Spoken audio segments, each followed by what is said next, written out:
Thank you for joining the webinar, The Business Case on Food Waste Prevention. We are really excited to have you today. We have great speakers, including Erin Nichols, who is a Senior Manager of the City of Vancouver, and Benjamin Lefilibert, who is Managing Director at LiveBlue Consulting and co-founder of the Pleasant Food Waste. Just while we're waiting a few more participants, I would like to just remind you that this webinar is recorded for all the people who may not be able to attend today.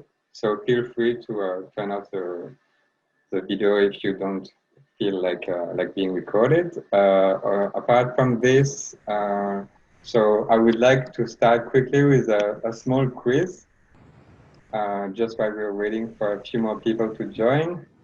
So first question is, what's your favorite way of social distancing? So it's kind of an icebreaker, but so A is like the sticker on the floor, B is this huge buoys, C is the COVID hats, and D is having like one distance out of two for the table. C, a preference for the huge buoys apparently, so I'm gonna wait. All right, and I'm gonna end this poll. And yeah, the huge buoys definitely have the most people like are in favor of this, so that's great. So thank you so much for this. And the second question I have before we are still waiting is basically in Canada, how much % of food produced is being wasted? Knowing with that in the world, around 40% of food produced is being wasted. So in Canada, how much of food produced is being wasted across the whole supply chain? So this is namely a study which has been done like last year, and basically I'm gonna end the poll and share the results, but most people realize that 58% of food produced in Canada is wasted, so it's a huge amount. So there is a really big opportunity in terms of not only like environmental benefit, but also financial benefit as well.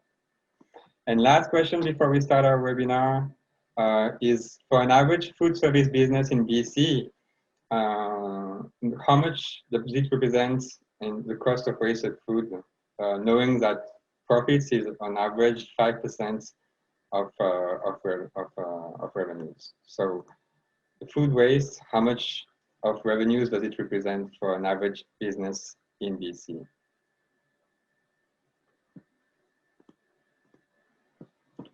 Just accepting a few more people. And I'm gonna end the poll in a couple of seconds.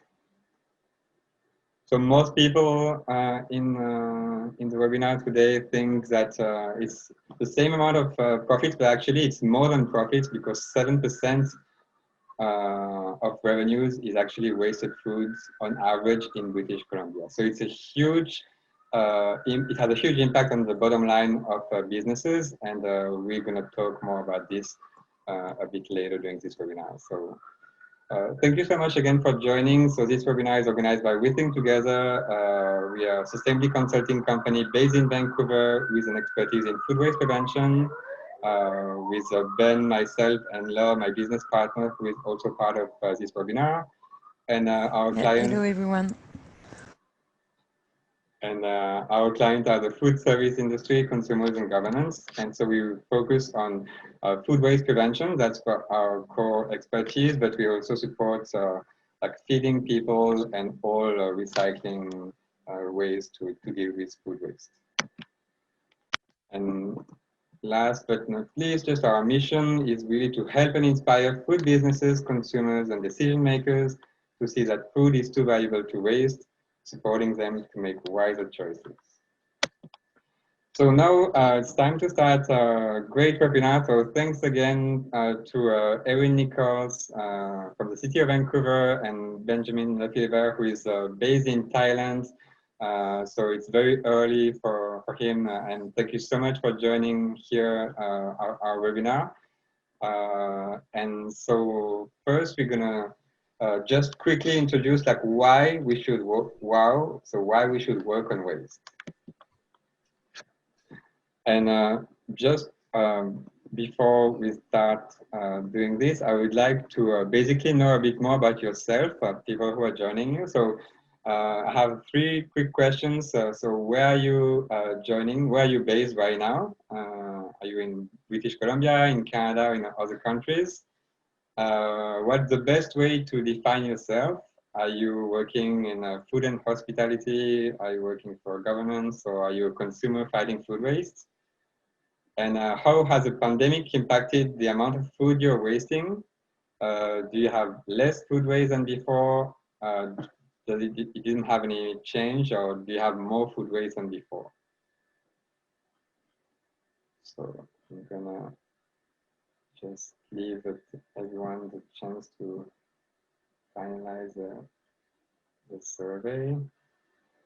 So basically we have approximately half of the people joining are from British Columbia, and 1/3 from Canada, and 20% from other countries as well.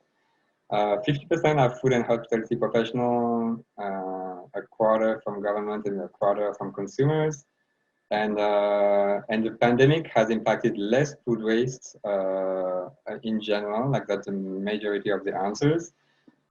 And so I guess it's also because like the demand has been decreased, so for sure this has a huge impact on the amount of wasted food. But so just to remind you, like why as well it's important, because the cost of wasted food are worth 7% of annual revenues, like in a general situation, like apart from a global pandemic. So it's a great opportunity to like to make some saving and to recover from this pandemic in the future. If food waste for a country, it will be the 3rd largest greenhouse gas emitter. So it's actually a very powerful tool to fight climate change. And also, like over the years, food waste has gained more and more momentum. Like there are the United Nations Development Goals who have set 50% food waste reduction targets by 2030. And Vancouver has been really active in food waste management, because composting is mandatory since 2015, actually, which is great.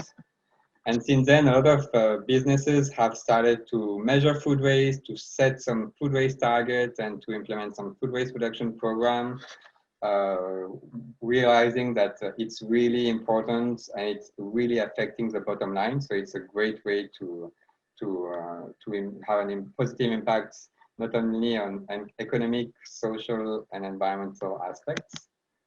And the city of Vancouver has also committed to become zero waste by 2040 and to be a leading city in food waste prevention. And so that's actually a great transition with Erin Nichols, who is a Senior Manager Zero Waste for the City of Vancouver, who is working very closely, namely with retailers like this year, and who's going to share a bit more about food waste from the city's perspective. Great. Thanks, Ben. So, Erin, so thank you for inviting me to speak today about the City of Vancouver's efforts to reduce food wastage and achieve our Zero Waste 2040 goals. Ben's going to flip to the next slide for me. He's going to be my slide guy. As Ben mentioned, we have Zero Waste 2040. In 2018, the Vancouver City Council adopted the Zero Waste 2040 strategic plan as a way to move the city as a community to zero waste disposed by 2040. A priority area of focus of the strategic plan is wasted food. Next slide, please. And here's why. An estimated 1.3 billion tons of food is wasted globally each year. 1/3 of all food produced for human consumption, and 1.4 billion hectares of food, that's 28% of the world's agricultural area, is used annually to produce food that is lost or wasted. And Ben has already quoted that greenhouse gas emissions from food loss and waste is the third largest GHG emitter. Next slide, please. So the Zero Waste 2040 strategy joins several Vancouver initiatives to address the wastage of food in the city and region. For over 20 years, the city has supported backyard composting as a means of diverting kitchen organics from landfill, such as vegetable peelings, eggs, shells, and coffee filters. Between 2010 and 2013, the city expanded the residential green bin pickup program to include all types of food scraps, including fish, meat, and dairy. And around 2015, the City of Vancouver and Metro Vancouver implemented regulatory requirements banning the disposal of food scraps with garbage and requiring all properties, including businesses, to have programs in place to divert their compostable organics. Next slide, please.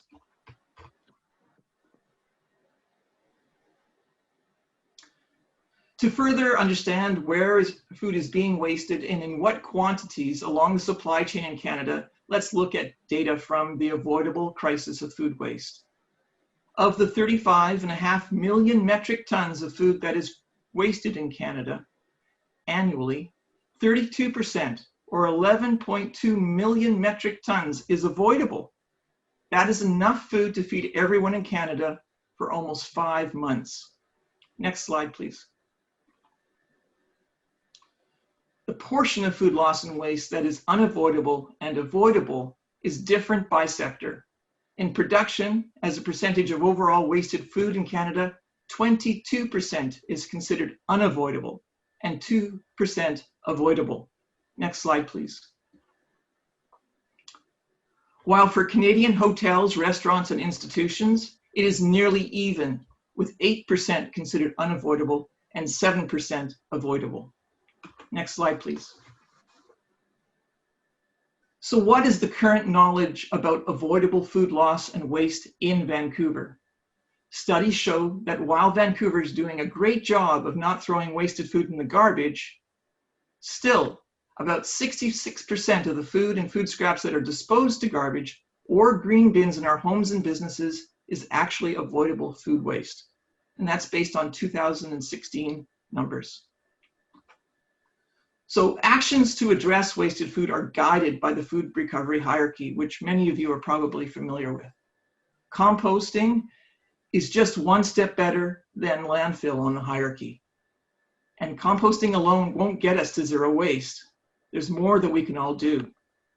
The city is advocating for upstream solutions at the top of the pyramid, like source reduction and food rescue for human consumption. Next slide, please. These are identified in 3 key actions in the Zero Waste 2040 plan. The first one involves the city joining the Canadian National Love Food Hate Waste program as a partner with the National Zero Waste Council. Next slide, please. We joined the program in 2018, and in doing so, are now supporting Canada's national campaign to inform consumers on the problem of wasted food and encourage behavior change. Next slide, please.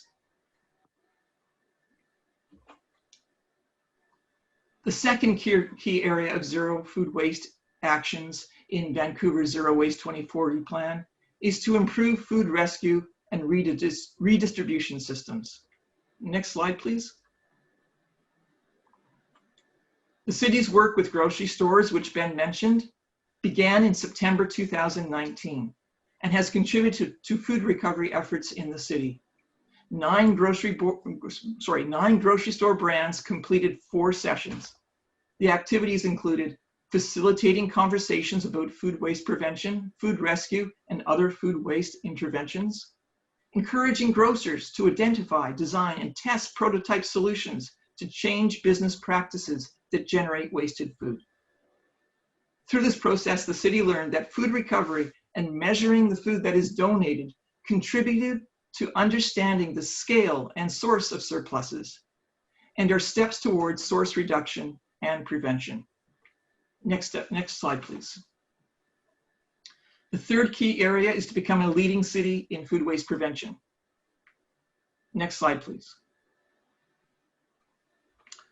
So the work we do in the city is in line with international goals.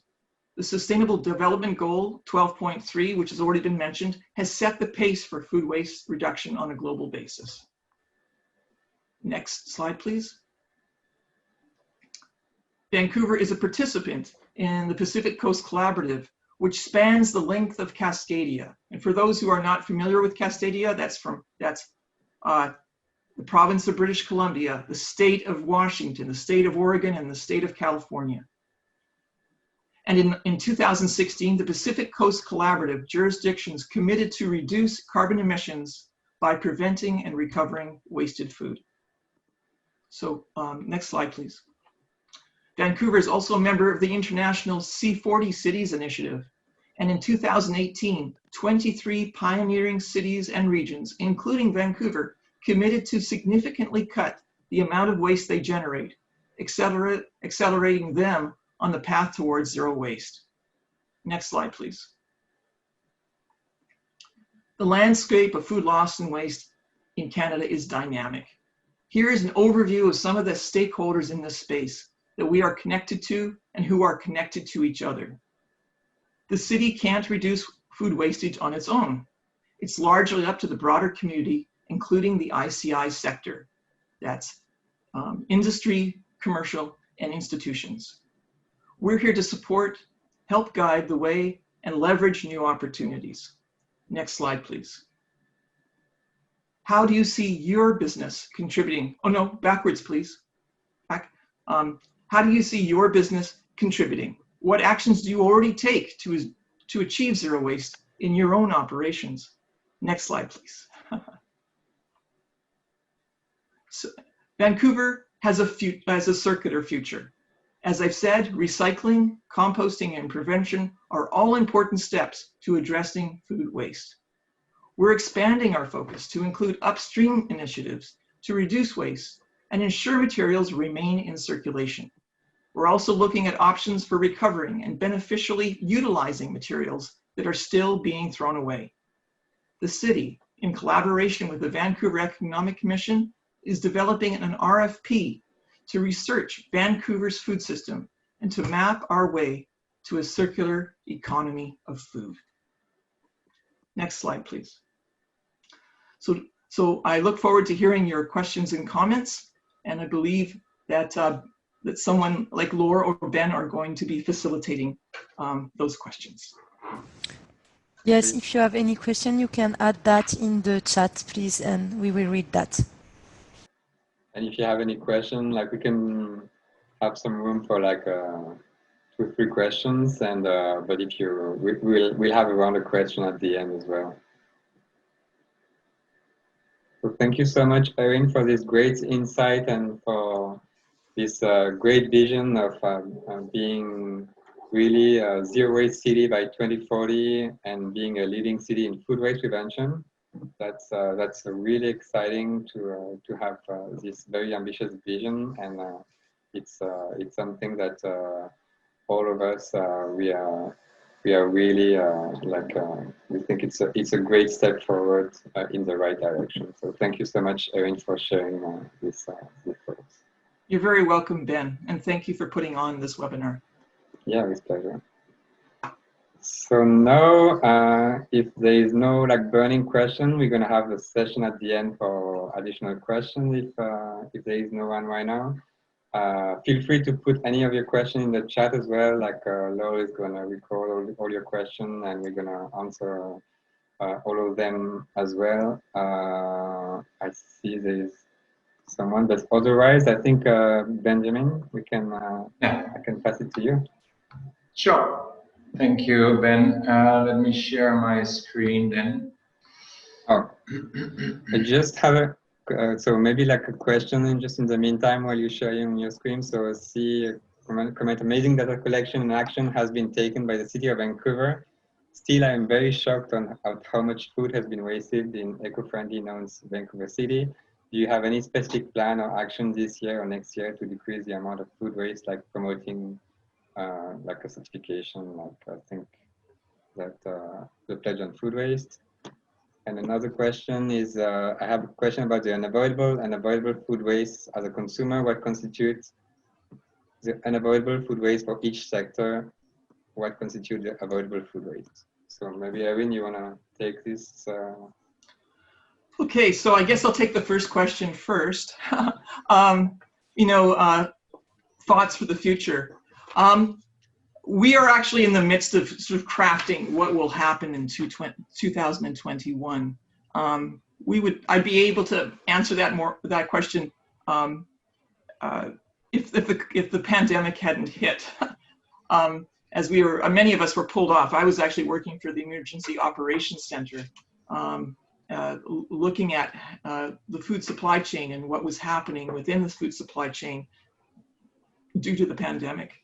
But I think what we're learning and what we've seen globally is that awareness is important, but behavior change is the most important. And we're looking at how we can implement behavior change methodologies to support behavior change both in industry and with residents.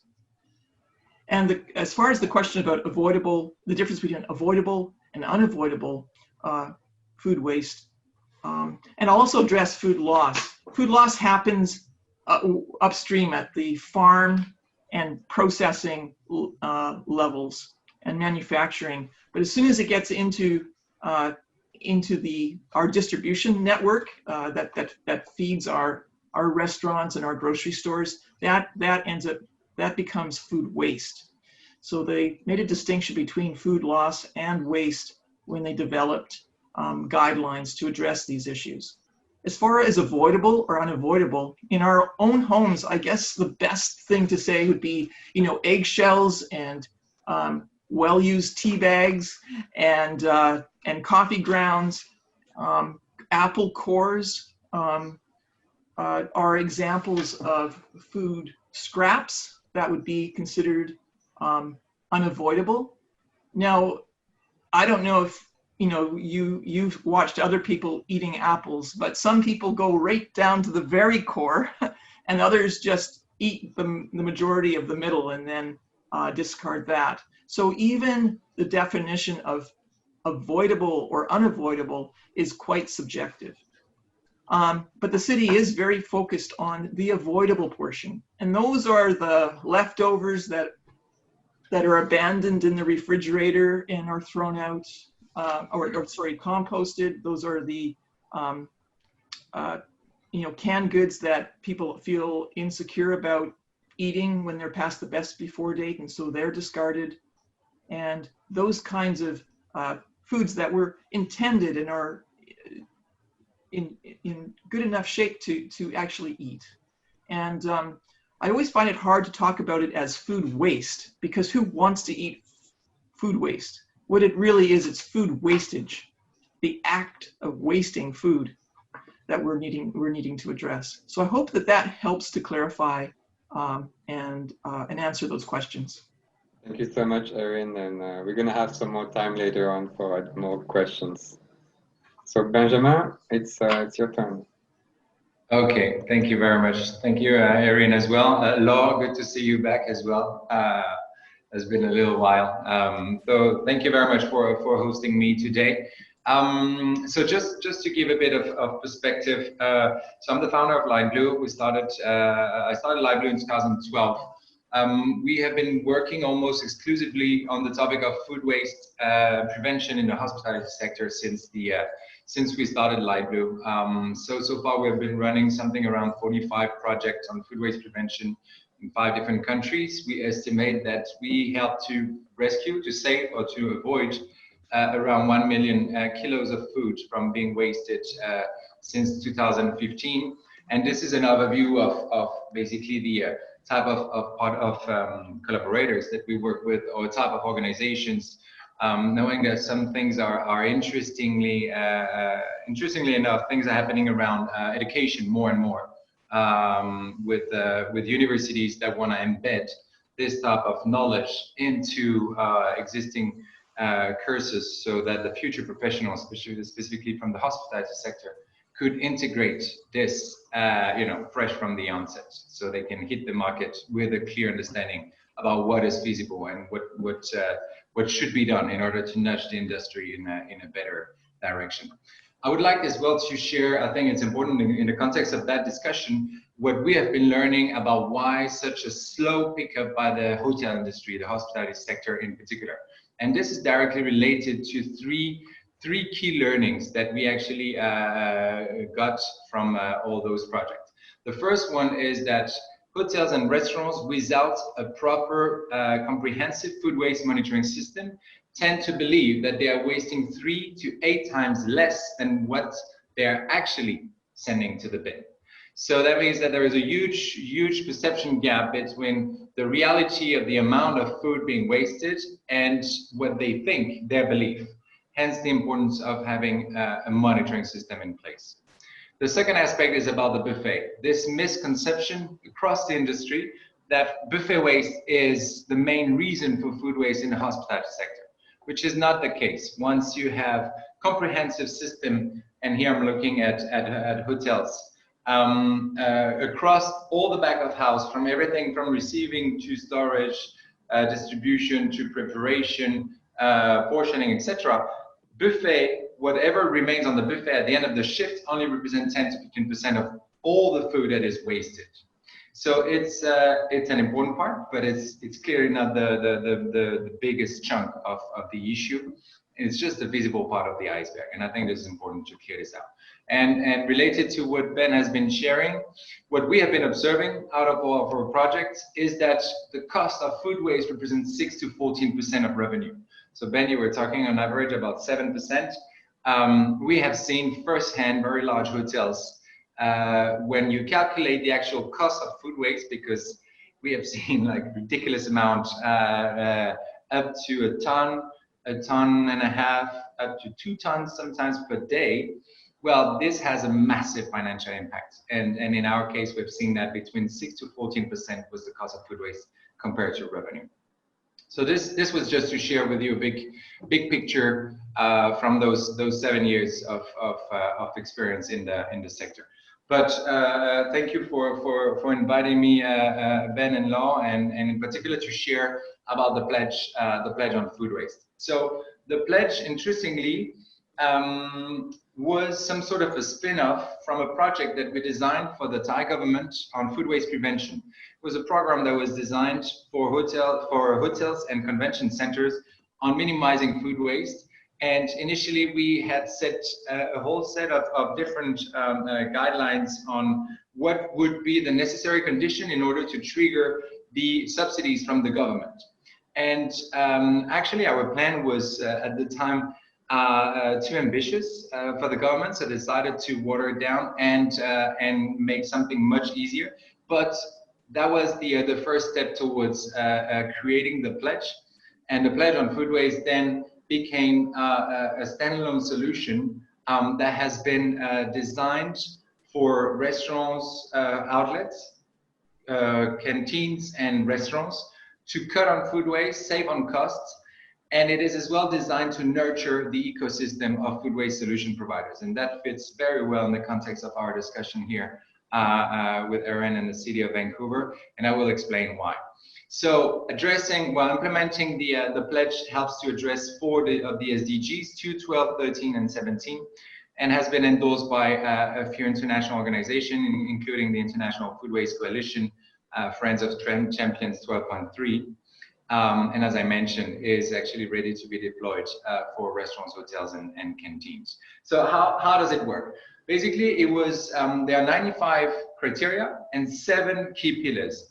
Those 7 key pillars are basically the structure of the certification revolve around process documentation. What is the policy? What are the objectives of the organization? What are the action plan that are designed and implemented? Then there is a lot of focus on employee commitment. If you don't get your employees to understand first why this is an issue and what is expected from them, you won't go far, basically. So there is a great focus on employee commitment. Food waste monitoring system, as I mentioned earlier, is fundamental as well to keep track of the performance of your organization while fighting food waste. If you don't have this, you don't measure, you can't really see if you're improving.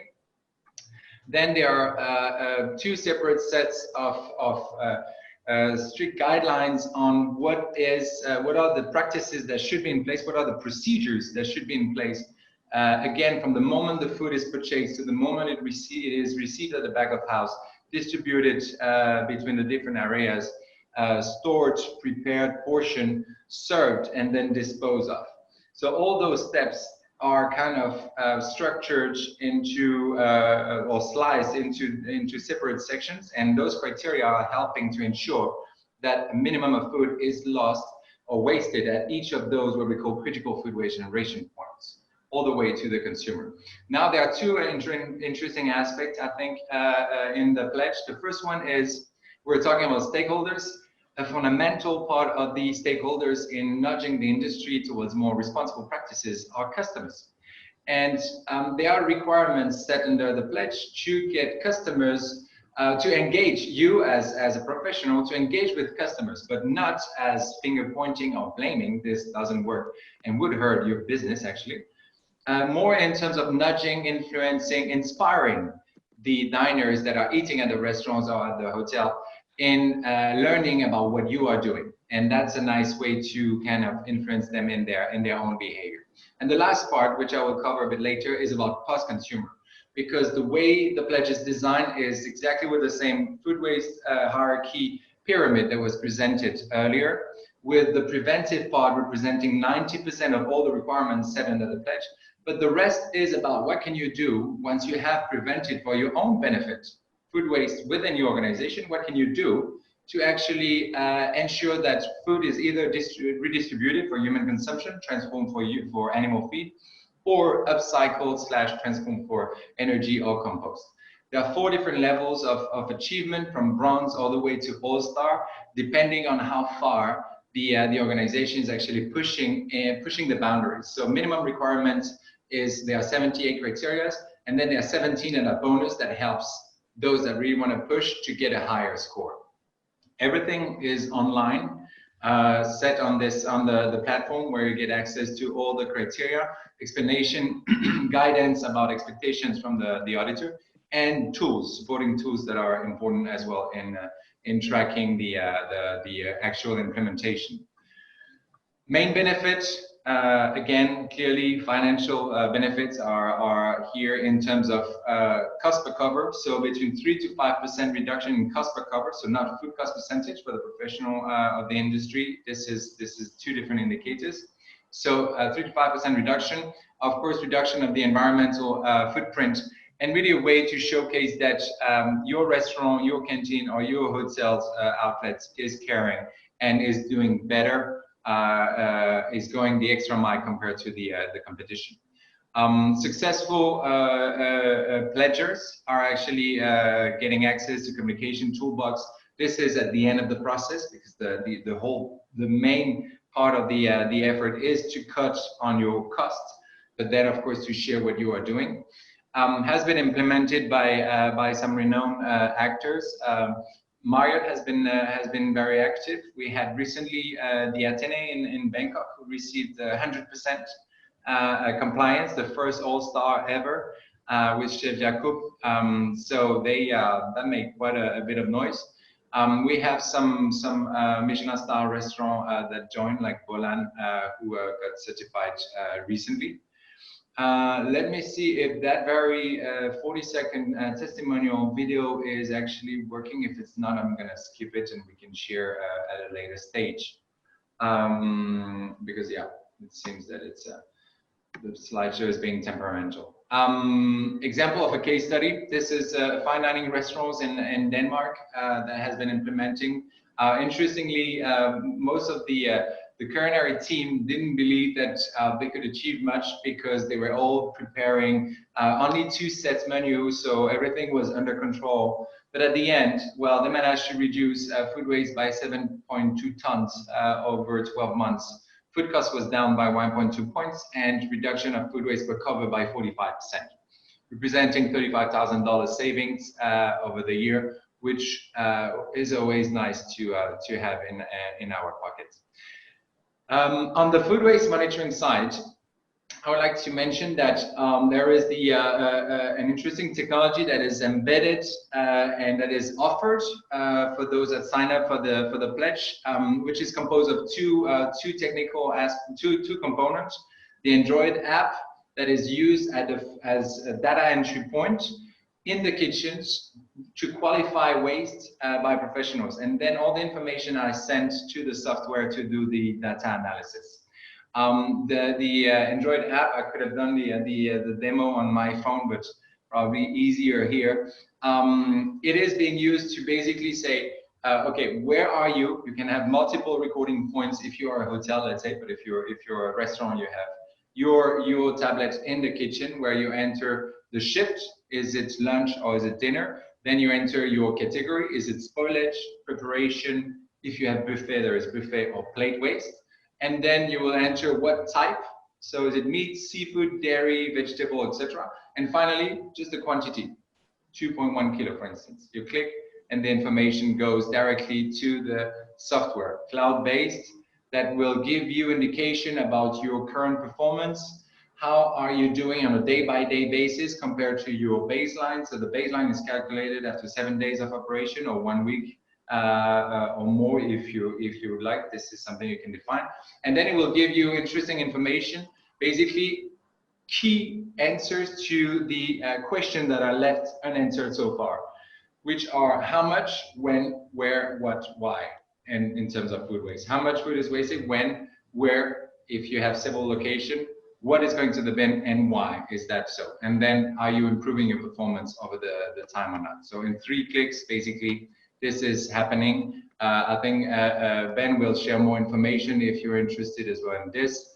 The only requirements, and that's really highly beneficial, if you just need a tablet or even an Android phone. An Android phone does the job in terms of data entry, and then all the rest is in the cloud. Forgot to mention that it got the Solar Impulse label recently, which we're very happy about. Last 2 points, I will skip that video to not take too much of your time. Very importantly, and in the link, to link this with the presentation by Erin earlier, what is very interesting, I was talking about the 7th pillar of the pledge, is that it works de facto as an aggregator of food waste solution. Food waste solution providers are usually pretty fragmented. An interesting aspect with the pledge is that, as I mentioned, those restaurants or hotels that are implementing the pledge will be invited to start looking around at who are the other solution providers that can help them. Either any apps that provide any end of the shift special deals for consumers. Either any organization that collect food surplus for charity. Either any tech solution providers that can help implement a digital food waste monitoring system, or either any pig farms, insect farms that may be interested in collecting your organic waste in order to transform it. So that helps to federate, I would say, those players around this program. And importantly, we're talking about nudging the industry, and I think that's something that Erin may be interested in. The fact that the end score for each applicant of the pledge is a very specific score out of 100 creates this benchmarking system, let's say amongst hotel groups or restaurant groups, that will help to identify who is performing well, and as well create this friendly competition among different business units to see those that are performing the best. And that really helps to drag everyone, like I would say, up and gear the entire industry in a I would say more responsible practices. So the last aspect is the fact that with this multi food waste solution providers aggregation, it is a multi-level benefit sort of solutions, not only for restaurants themselves, but as well professional organization, international NGOs, for instance, city councils, bloggers, or civil organizations that can find a solution that works for those that implement it, but have, I would say, other rippling benefits for the society. That's it. Thank you so much, Benjamin. That was really inspiring. I don't know if there are any like burning question, and if not, I'm gonna share. So we have one question from Daniel Roy. I don't know if you see, I can read that. It's more for Erin, I think. As a consumer, what constitutes the unavailable food waste for each sector? What constitutes the available food waste? Thank you, Laura. I did answer that question a little bit earlier about avoidable and unavoidable wastage. If I can add maybe on this, because sure, indeed, please do. No, just our experience, and it's not a blueprint, but we tried in the past, because we had this reaction from kitchen professionals saying, hey, you're recording all food waste, but there is a great deal of it that is non-avoidable or non-edible. So we're like, oh yeah, well, that's right. So let's try differently. So we tried to have another category, which was non-avoidable, or we call it non-edible. And that opened up a lot of doors and a lot of challenges, because in the kitchen environment, you have a lot of people that are from various origins, and food waste is highly, I would say, related to the interpretation of, as you said, Erin, is food wastage, is not waste until the moment that food ends up in the bin. So what may be considered by some, like, let's say, potato peels may be considered as unavoidable. From others in the UK, they will eat it. So there is a lot of component about perspective, definition of what is edible or not. Technically, you can eat an orange peel if you want to. It's not nice, but you can.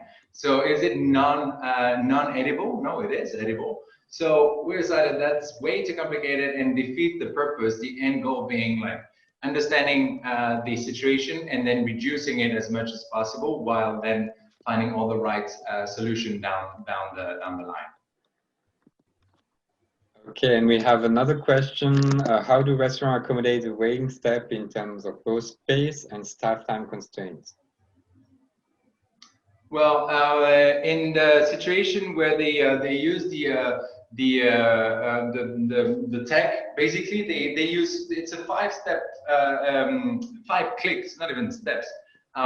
We did the training last week to 12 chefs, 6 of them Michelin star, as we're working with a Michelin guide in Bangkok, or in Thailand actually. And what they are currently doing is they set up a monitoring system, and Ben-in-law will be able to explain that more in details. But they have a recording station in their kitchen, and they have these tablets on top of their bins, where they're gonna pick, okay, which location they are, and most restaurants will have only one location. I don't know if you can see my screen. If they have only one shift, then it will have only one shift available. Let's say dinner time. Then they click, okay, what I'm recording now. Can you see my screen, Ben? It's good, yeah? Is, for instance, preparation waste, and they need to, it's offcuts from vegetables, and they need to record 5.3 kilos, and they record 5.3 kilos in a couple of clicks. Then the information is being sent to the software. So it's not that they're going to go to the station every 2 minutes. They have system with containers. Containers that go into bigger containers for once at the end of the shift that the people are weighing. So it's really not time consuming.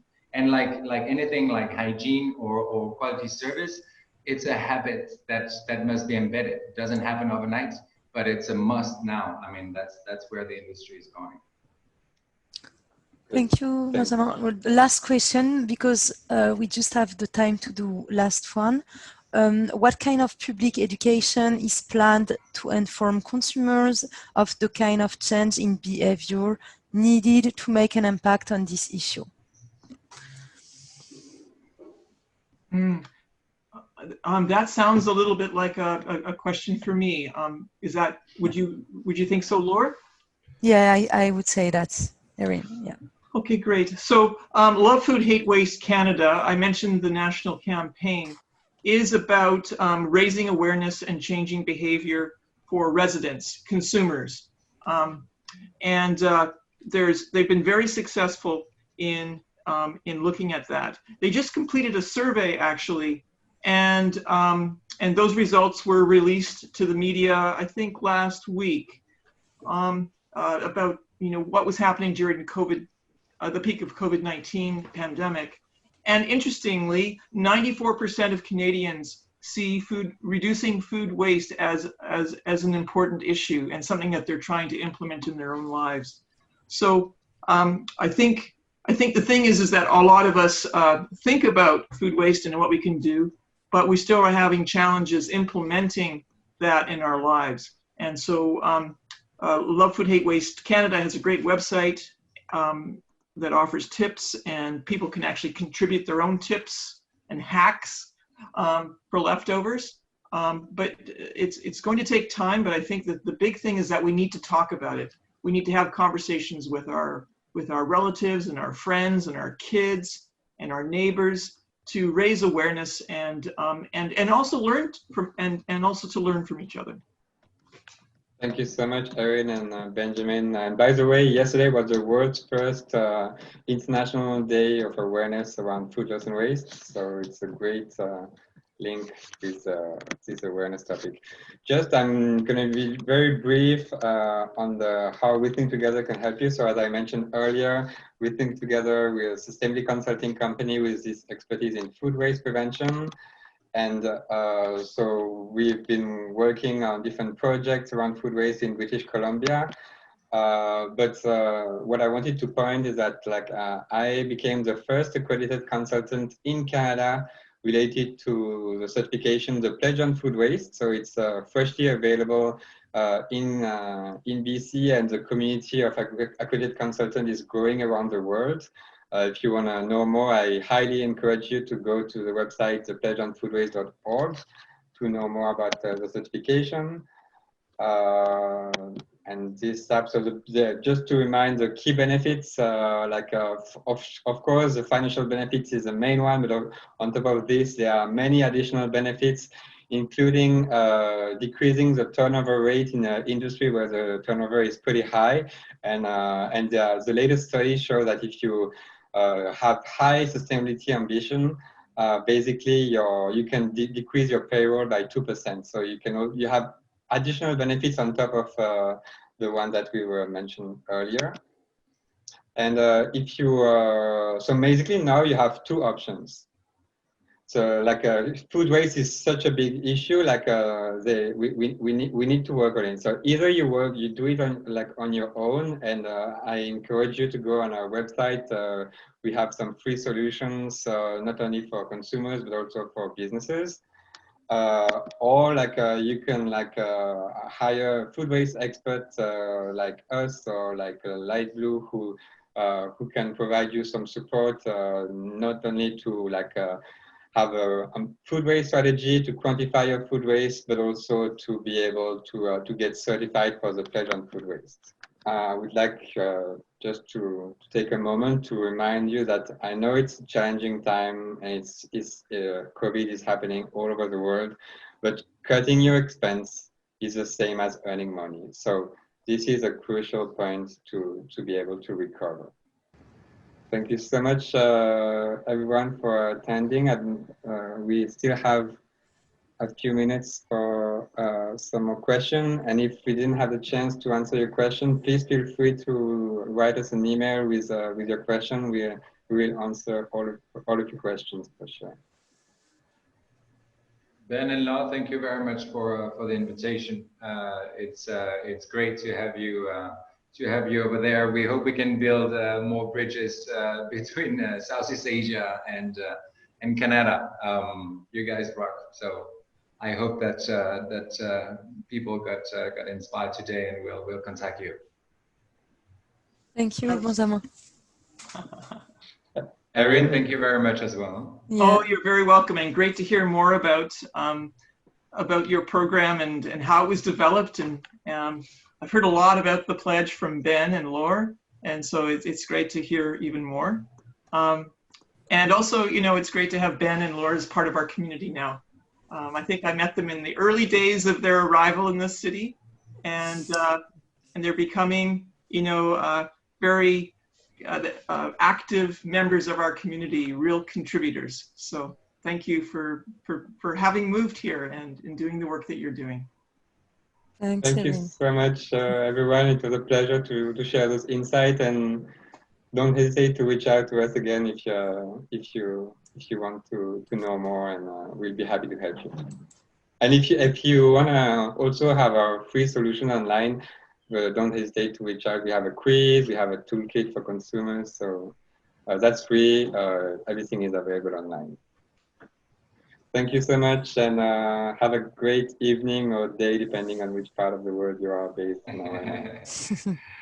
Thank you. Thank Thank you. you very much. Merci Bye. encore.